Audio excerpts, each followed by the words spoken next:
Buenos días, amigos. Hoy voy a tratar con usted para cerrar esta quinteta de videocápsulas de lunes a viernes con un tema que posiblemente o muy seguramente, para irnos al otro extremo, va a ser molesto. Sin embargo, yo le pediría que lo viera hasta el final con mucha objetividad.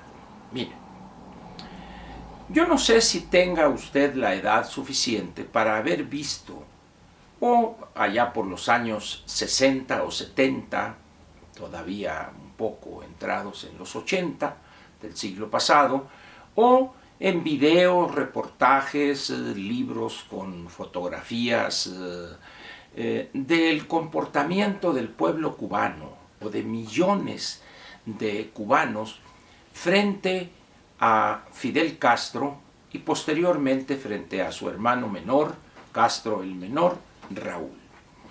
Todavía hoy es posible ver en esa sufrida isla, ver a miles de cubanos aplaudir a rabiar, babiantes también, a Raúl Castro o lo que queda de él. Si volteamos la mirada hacia el cono sur de nuestro continente, seguramente recuerda usted las expresiones de júbilo casi extático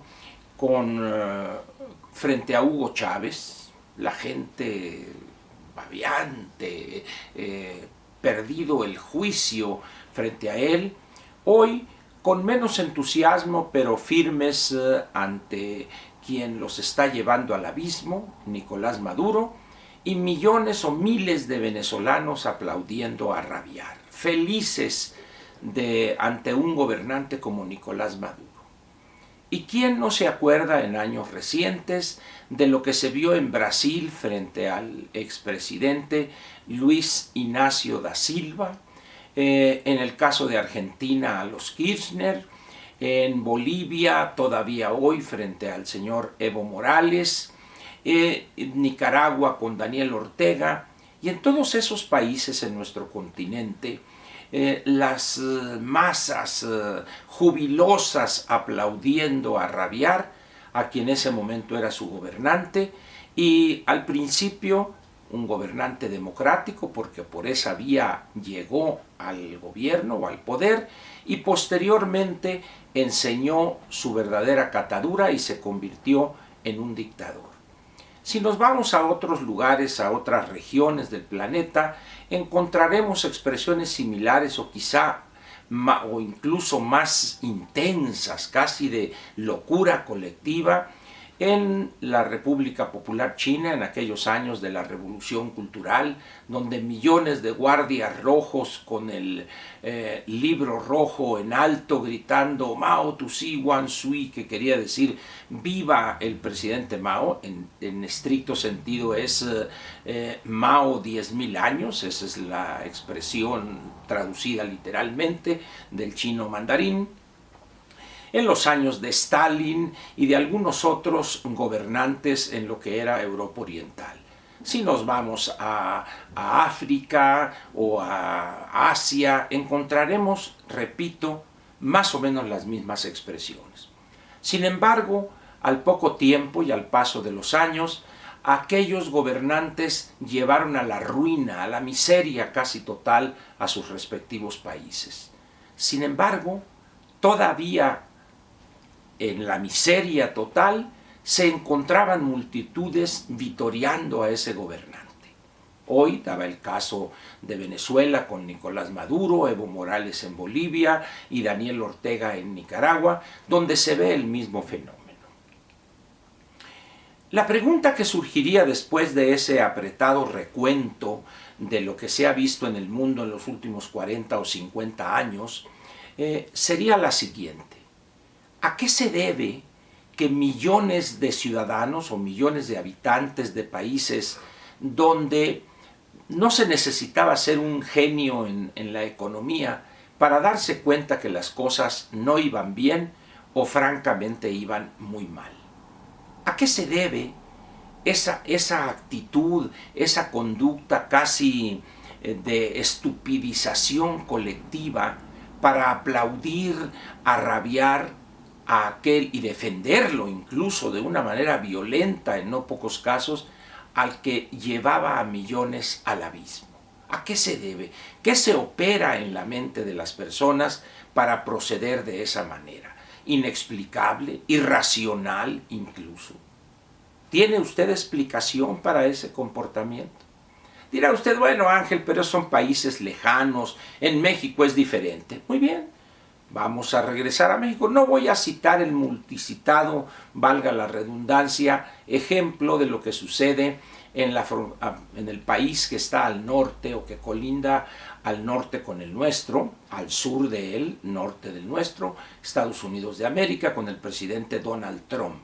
Es un caso que está en las planas de los medios impresos, en los noticiarios radiofónicos, televisivos, pero se ve también ahí algún caso muy parecido a lo que reseñé de los otros países. Pero regresamos o llegamos de vuelta para cerrar el círculo aquí en México. Con la experiencia que hemos tenido en los últimos años, quizá desde 1900, ¿qué le gusta a usted? 76, cuando flotó el peso, recuerda usted, pero como no sabía nadar, se hundió en el último año del gobierno del presidente Echeverría. Posteriormente la locura aquella con López, el otro, el primero, López Portillo, que nos llevaron a una ruina casi total, que llevó obligadamente a los políticos en turno, al gobernante en turno, a decidir abrir esta economía e incorporarnos a la globalidad como la única salida viable para poder empezar a recuperar la sensatez económica. Hoy en México hay una situación muy parecida a esta que he descrito, quizá con diferentes matices, en diferente intensidad, pero esencialmente es la misma. Con las experiencias mexicanas que mencioné hace un momento, pregunto, si tenemos experiencia en lo que nos han causado esos líderes venenosos, líderes toxic leaders, les llama algún autor en inglés, en un libro que ya mencioné en alguna videocápsula, ¿a qué se debe que no nos demos cuenta?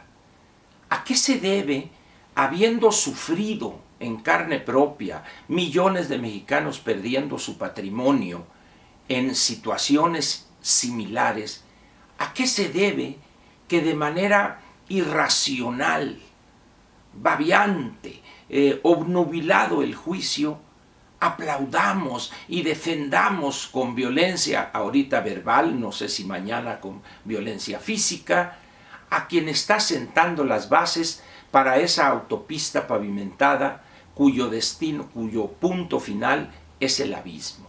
¿A qué se debe? ¿Tiene usted idea de lo que nos va a suceder de seguir las cosas como están, tanto en materia económica como política?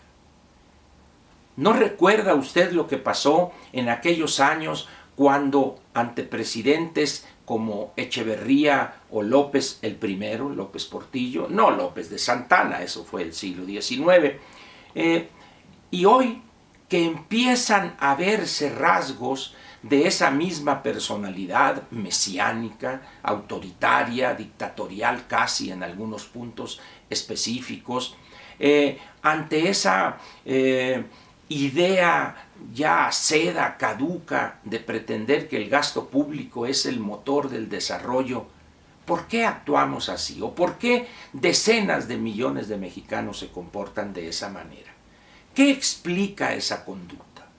¿Por qué hoy, para dar otro ejemplo, después de lo que se ha sufrido en materia de abasto de combustibles y que hoy todavía 7 u 8 estados de la República Mexicana, en el centro occidente del país, padecen todavía el desabasto en niveles graves ya?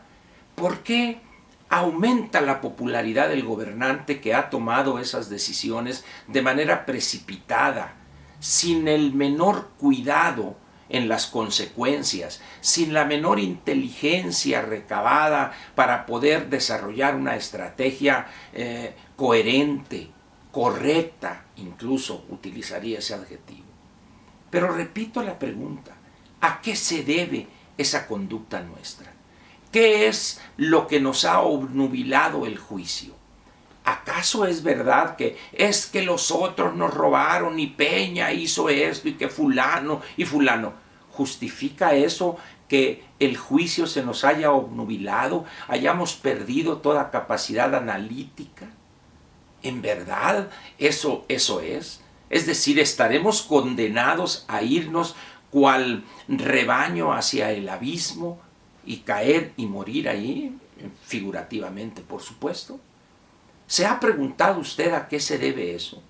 Si usted en su familia hay alguien que tiene 65, 60, 65 o 70 años, pregúntele por favor usted cómo fue aquel proceso cuando una vez que toma posesión Echeverría empezaron las cosas a degradarse en el manejo de las finanzas públicas, cuando empezaron las multitudes a alabar de una manera cerrado el entendimiento a ese y al siguiente presidente, etcétera, hasta llegar a este México que parece feliz de la vida, ir caminando tomado de la mano junto con millones que vitorean al actual gobernante hacia el abismo. Le dejo esa pregunta incluso para que la piense, la analice y esperemos que de aquí al domingo tenga usted una respuesta. Esa pregunta, ¿por qué estamos actuando de esa manera? Le agradezco su atención y lo espero mañana en la sabatina y posteriormente en la dominical un día después. Muchas gracias.